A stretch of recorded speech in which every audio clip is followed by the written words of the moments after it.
मैं पागल हो गया दीवाना तेरा रे, सच होते होते हो गया अफसाना मेरा रे।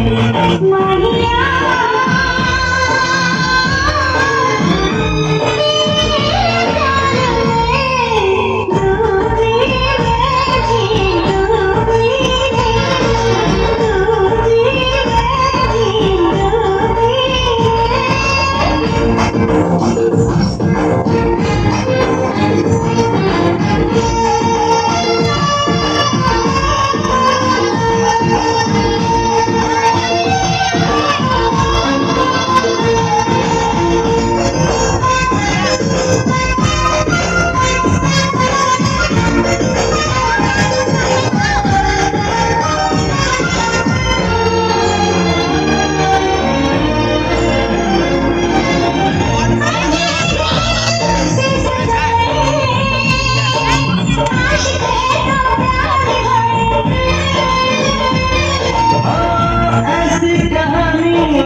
जी खबर पक्को है।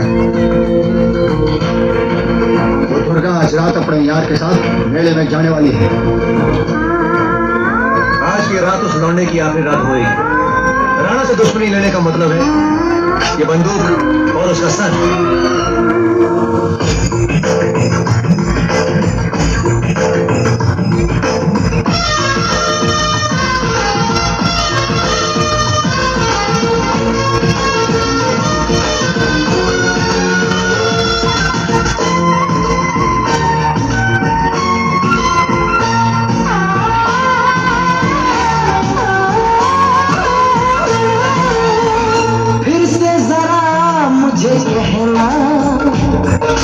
बात तो तेरे दिल में है ना,